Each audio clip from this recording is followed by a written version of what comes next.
Welcome back, everyone.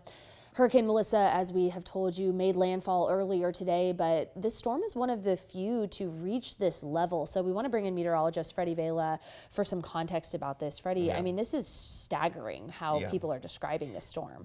Quickly, rapidly intensified to this point. It is one of the strongest storms that we have this year, and it's one of the strongest storms on record that we've had. So let's go and take a look at the latest details on this storm itself. You can see with Hurricane Melissa, at one point it was a Category 5 hurricane. Now it's a Category 4. Winds have dropped to about 145 miles per hour. You can even see the eye, how just tightly centered that is. And that gives you an idea of the strength of a storm.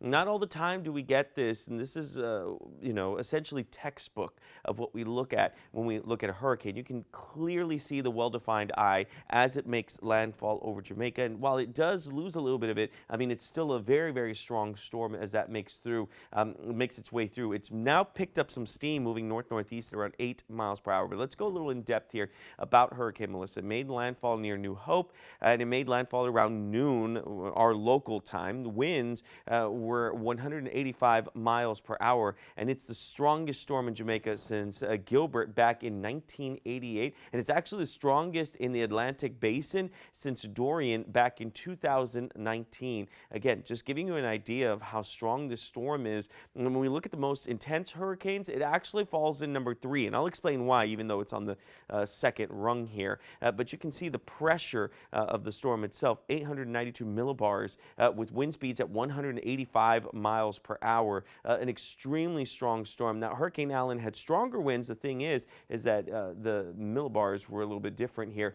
If you're wondering what the strongest storm we've actually had, it was Hurricane Wilma. That was set back in 2005. Peak wind speeds, or wind gusts, were up to 185 miles per hour. It went from 70 to 175 miles per hour in just 24 hours, and it made landfall in Florida as a Category 3. But you can see the minimum pressure there at around 882 millibars. That just gives you an idea of the strength of the storms. It is still expected to move farther north, moving through Cuba, and then continuing to make its way up. It's still a Category 3 even after it crosses Cuba, and then farther into the Atlantic itself, and then of course on its way into Category 2 near Bermuda, which is obviously going to be a bit of concern as it makes its way through. Now, if you want to track this storm and so many other storms, your best bet is go to our website, KXAN.com. We actually have our tropical tracker there, and it gives you all the ideas of, all the details of exactly the different storms that we've had so far this year, and where they're at, where they're going, and you can even see the past few storms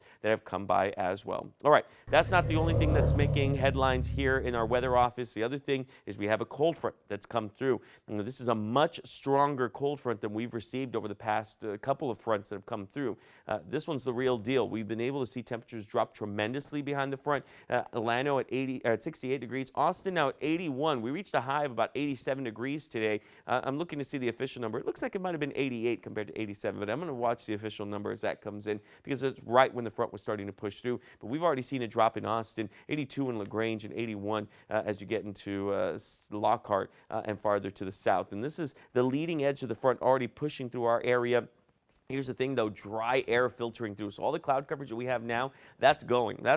It's not going to stick around at all. Look at the relative humidity as well. You can see the drop that we've had, which is a tremendous drop, much drier air that filters through thanks to this front. And, of course, the temperature is dropping as well. And why am I bringing all this up? Because that's going to be a bit of concern as we get into tomorrow. All this dry air with the already dry conditions we have, the stronger winds that are coming through, that's going to be a recipe for disaster as far as fire weather watch. So we'll talk about that in just a moment. You can see that even now that the front has come through, we're expecting calm, clear conditions. No clouds expected to stick around as we remain mostly clear throughout the rest of the night tonight and into tomorrow. I don't expect to see very much cloud coverage. And even for our highs for tomorrow, we're only going to reach the mid to upper 60s. This is below average, and that's good. It's been pretty hot outside. When I say good, I mean we're getting a break from the heat. I know some people don't like the cold weather, and I'm with you, but we do need at least some cooler air to get us back down to around normal. So I did mention winds. Winds are going to be a bit of an issue. We have a wind advisory that's in effect from 2 p.m. today until 7 p.m. Wednesday, because we could see wind gusts up to 50 miles per hour. And these winds, they're sticking around with us all night long. In fact, let's take a look at some of these wind gusts. Even by about 9:30 p.m., we're looking at wind gusts anywhere between 30 and 40 miles per hour. Could pick up as we get to around early in the morning, and it won't be until tomorrow afternoon that we finally start to see wind gusts starting to fade out, and then it will take until Wednesday night and a Thursday for us to see wind gusts back down to around 10 to 15 miles per hour. So dry conditions, already dry air. We're looking at strong winds. That puts us at an extreme for wildfire risk out there for Gillespie County, Blanco County, Travis County, going into Bastrop County and Caldwell County, with everyone else within the very high category. Keep that in mind if you're making plans to be out and about as we look at the next few days, and we'll focus more on Halloween in the next half hour. 75 is a high, 52 is a low for Saturday morning, and don't forget, as we turn the clock back by 1 hour, we're looking at temperatures staying in the 70s before we jump back up into the 80s by Monday.